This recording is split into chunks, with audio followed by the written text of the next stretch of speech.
அனைவருக்கும் வணக்கம். இன்னைக்கு நம்ம டிஎன்பிசியில் முக்கியமான ஒரு தகவலை பார்க்க போகிறோம். நம்ம பாரதியாரை பற்றி தான். இந்த வீடியோவில் ஒரு ஃபோட்டோ ஒன்று இருக்குது. அந்த ஃபோட்டோவை நீங்கள் பார்த்தீங்கன்னா இவர் யாருன்னு தோணும். இது ஒரிஜினல் ஃபோட்டோ. இது ஒரிஜினல்.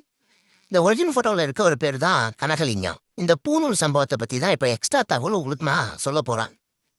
இந்த கனகலிங்கம் அப்படிங்கிறவர் யாருன்னா ஆதி திராவிட வகுப்பை சார்ந்த ஒருத்தவர். இவருக்கு நம்ம பாரதியார் பூணூல் எடுத்து மாற்றி விட்டார். என்ன ஃப்ளாஷ்பேக்னா, இந்த கனகலிங்கத்தோட ஒய்ஃபு அவங்க யாருன்னா பூவையம்மாள். அவங்க தான் பாரதியார் வீட்டு வேலைகளையும் வீட்டு வேலை உதவிகளையும் செஞ்சுக்கிட்டு இருக்கவங்க. இப்போ 2 ரோல் இவருக்கு கிடைக்குது, ரைட்டுங்களா? நம்ம வீட்டில் வேலை பார்க்குற ஒருவருடைய கணவன், இன்னொன்று பாரதியாருக்கு சீடராக இருக்கார். இப்போது நம்ம வீட்டில் வேலை பார்க்குறவங்களுக்கு நம்ம என்ன கொடுப்போம்? அதோ விழாக்கள்லாம் வந்துச்சுன்னா புடவைகள், வீட்டில் செய்கிற பலகாரம், துணிமணி இதெல்லாம் கொடுப்போம்.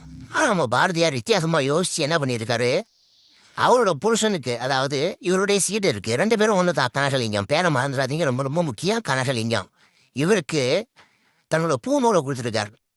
எதுக்காக கொடுத்தாரு அப்படின்னா, அந்த உயர்வு ஜாதி, உயர்வு தாழ்வு அப்படின்னு இருந்தது இல்லையா, அதை அந்த வேறுபாடாக அகற்றணும் அப்படின்னு. உயர்ந்த குழியில் பிறந்தவர்கள் பூநூல் அணியணும், மற்றவங்க அணியக்கூடாது அப்படிங்கிற ஒரு விஷயம் இருந்தது இல்லையா, அதை தகர்த்தெறியறதுக்காக இந்த விஷயத்த அவர் பண்ணார்.